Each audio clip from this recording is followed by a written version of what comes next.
Ini nunggu dulu kan. Iya, belum ada. Assalamualaikum warahmatullahi wabarakatuh. Waalaikumsalam warahmatullahi wabarakatuh. Baik, alhamdulillah bisa berkumpul lagi nggih di sini. Sama bapak dan ibu-ibu juga. Nggih, sebelum saya mulai menjelaskan, saya absen dulu nggih, Bu Aida. Wida, coba ya. Bu Rosdiana. Nggih, Bu. Bu Turiati. Ya, Bu. Pak Soeharto. Nggih, Bu, hadir. Bu Karisma. Hadir. Hadir, Bu. Alhamdulillah sehat sedoyo nggih, Sidanta. Nggih, alhamdulillah. Alhamdulillah. Nggih, nah hari ini saya akan menjelaskan IHT-nya ini materi literasi digital, nggih. Bagaimana di sekolah panjenengan Bapak Ibu menggunakan platform digital napa mawon? Google Classroom, Zoom, Google Classroom, ya, Zoom, Google Classroom, kemudian WhatsApp, nggih. Email, Nggih. email. Ada kesulitan nopo yang barangkali bisa di-sharingkan di sini nanti. Bu Kisina, kalau kesulitan ya memang kesulitan karena memang kita sudah usia, kita juga butuh banyak belajar. Nggih. Yang pasti kita berupaya untuk belajar sajalah. Iya, Bu, sudah kepala 5. Ya, Sudah ini kepala kita belajar, insya Allah nanti kita bisa. Nggih, yang penting Barangkali kalau usaha, nggih. Saya masih harus banyak belajar. Kayak saya ini jadul banget, Bu. Saya ini. Sama Mohon saja. maaf. Sama-sama masih belajar semua, Bu, karena dulu kan kita nggak biasa pakai platform digital, nggih. Berhubung sebelum pandemi COVID-19, mau tidak mau kita menggunakan Harus belajar ya. nggih, mau nggak mau harus pakai platform digital.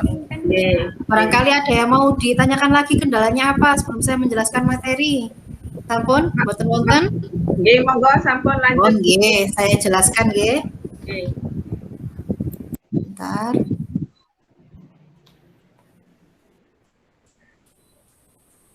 Menginfokan saja. Jangan lupa direkam, Bu. Nggih, sampun. Sudah direkam, Mas? Ini kita waktunya kan? Enggak. Oh, nanti waktu Mama ya. Sampun keluar Bapak Ibu. Dereng. Ampun.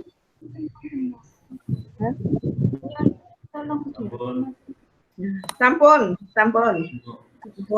Nggih. Sampun. Sudah keluar, Bu. Nggih. Soalnya ini modin sakit. Bukis.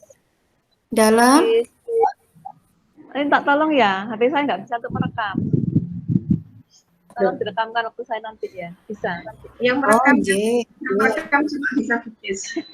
Iya. Yang merekam bukis, Bu. Nggih. Iya. Sampun nggih. Saya mulai nggih, saya jelaskan.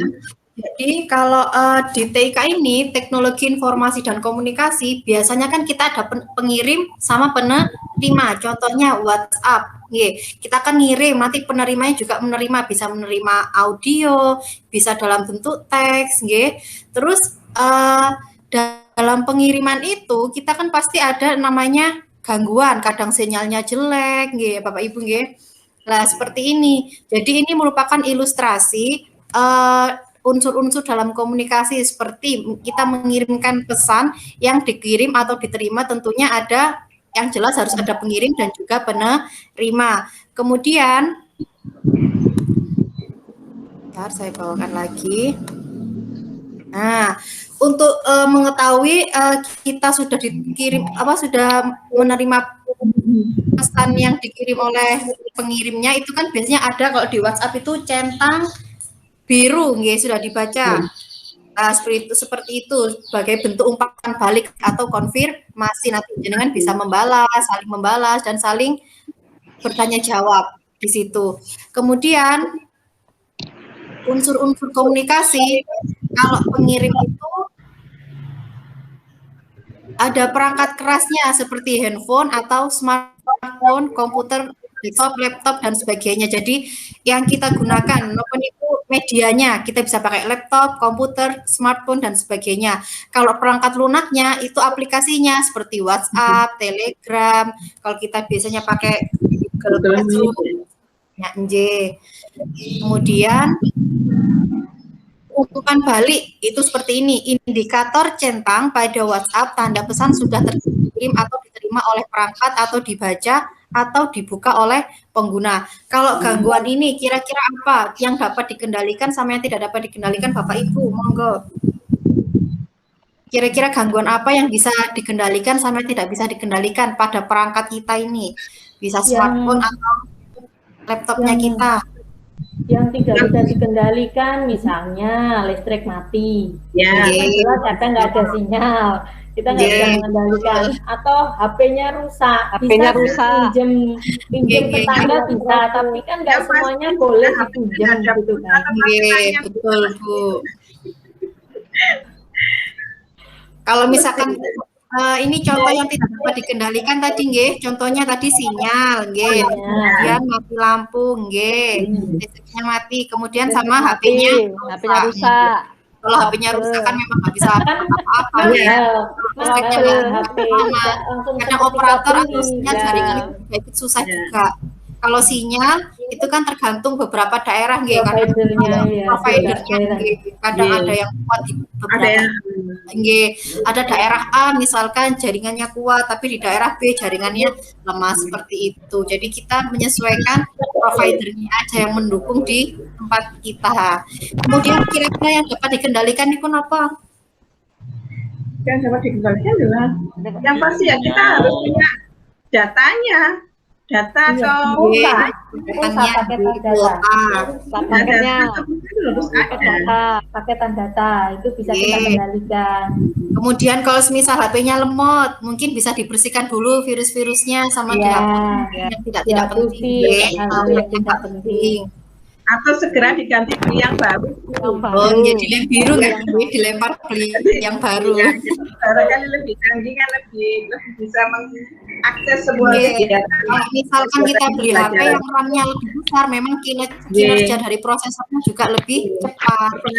RAM dan itu penyimpanannya besar itu pasti lebih cepat karena aplikasi sekarang kan juga menyesuaikan karena RAM-nya besar, aplikasinya juga semakin berat itu memorinya.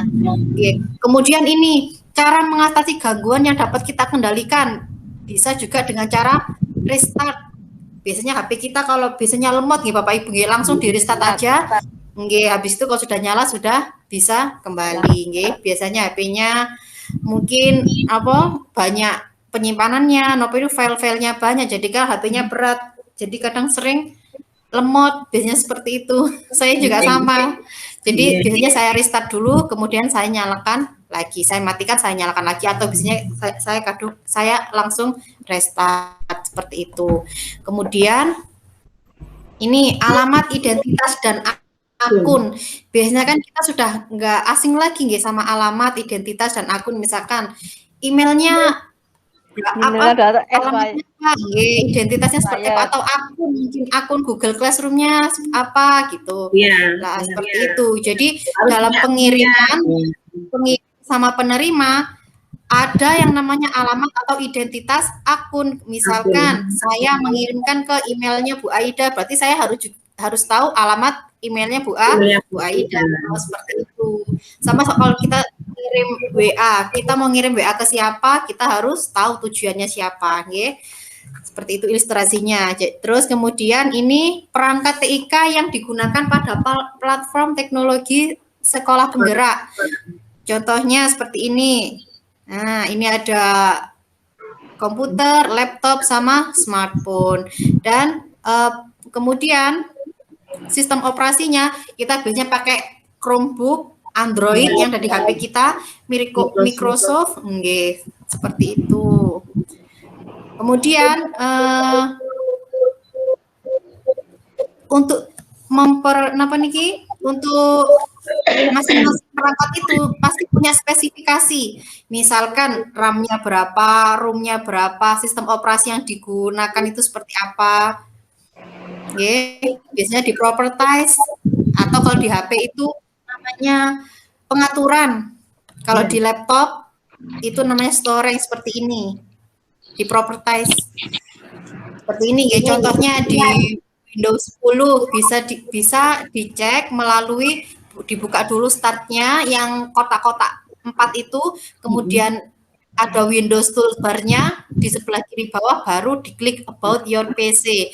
Nah, itu nanti di about your PC nanti berisi keterangan-keterangan, misalkan ini Windows berapa, penyimpanan berapa, kemudian tipenya berapa, seperti itu. Untuk Windows 7 dan sebagainya juga sudah ada, nggih. Kemudian kalau di Android seperti ini, melalui setting pengaturan di HP panjenengan Bapak Ibu. Biasanya kan kita kalau mau misalkan menyalakan WiFi atau Bluetooth kan lewat pengaturan. Nah, di situ ada juga menu untuk mengetahui ponsel kita. Jadi diklik menu pengaturan, kemudian about phone atau tentang perangkat, kemudian dengan klik mau nanti ada keterangannya. Biasanya RAM-nya berapa, penyimpanannya berapa, kemudian menggunakan jenis prosesornya seperti apa gitu, okay. Kemudian sekarang cara install atau mendapatkan produk platform teknologi atau aplikasi dan mengoperasikannya. Kalau lewat laptop biasanya langsung aja kita browsing apa, nanti kita klik, dipasang perangkatnya, diinstal. Tapi kalau di HP lebih enak lagi karena sudah ada Play Store. Play Store, oh ya, buka Play Store. Play Store semuanya kan sudah ada, nggih. Mau install WhatsApp, Google Classroom, Google Form, Google Meet, seperti ini, nggih, lebih mudah kalau di HP. Kemudian mengaktifasi akun belajar. Contohnya yang disediakan oleh Kemdikbud ini kan ada aplikasi Rumah Belajar. Lah, ini nanti kalau misalkan jenengan pengen install aplikasi Rumah Belajar, jenengan bisa di pencarian Google di pencarian Play Store jenengan klik Rumah Belajar, kemudian install, jenengan buka, itu nanti banyak ada laboratorium maya, ada bank soal dan sebagainya, ada ada kelas digital juga. Jadi sudah banyak platform digital yang sudah disiapkan oleh pemerintah, nggih. Sama di instansi juga ada Ruang Guru, Zenius, dan Krisis dan sebagainya, itu banyak nih Bapak Ibu. Sekarang lembar kerja.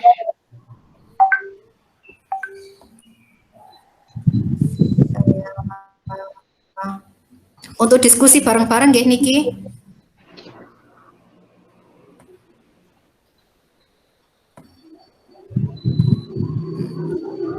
Sudah muncul Bapak Ibu? Belum. Proses Bu, proses. Oh, nggih. Literasi digital nih, sampun. Sampun muncul. Oke, sampun. Nah, ini contoh perkembangan TIK, nggih. Dulu kan kita menggunakan merek Nokia, nggih, untuk berkomunikasi, telepon, SMS, nggih. Kemudian ada BBM, bisa mengirimkan teks. Diklik ke Kenapa, bawah. Bu? Diklik ke bawah, masih literasi digital aja. Loh, nggih. Di slide-nya, Niki sampun. slide kedua, Bu.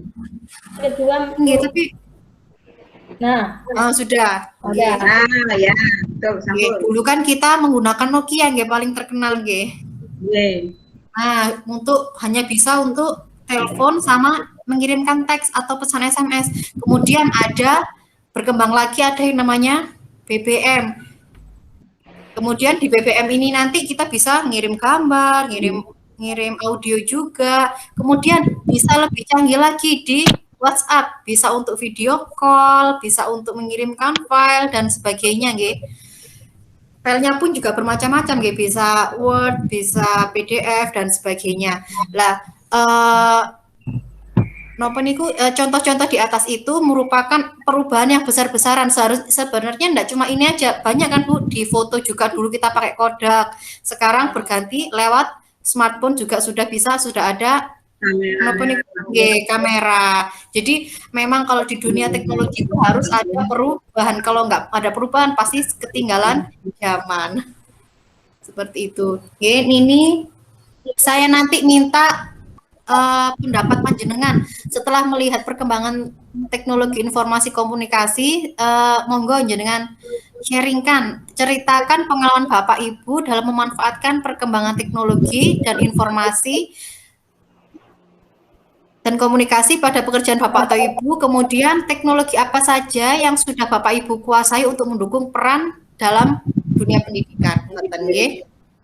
Monggo, siapa yang mau duluan menyampaikan pendapatnya? Ya, bisa mulai duluan, nggih. Monggo.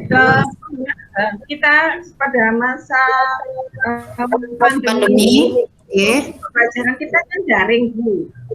Proses pembelajaran kita kan dengan daring. Kita lebih banyak menggunakan WA, Google Class. Nah, kita belajar lebih banyak tentang itu. Salah satunya kita membuat PPT dalam menyampaikan materi. Itu terus di-share-kan lewat mana, Bu, nanti? Kenapa? PPT-nya. Kenapa? PPT-nya biasanya saya lewatkan WA, Bu.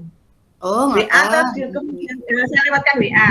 Karena kalau misalnya saya lewatkan di Google Class atau yang lainnya, kebetulan kalau di Probolinggo ini anak didik kami ada lebih banyak di daerah Bromo, dan itu memang kesulitan untuk sinyalnya. Nah, makanya lebih memudahkan ya, biar gampangnya saya pakai WA.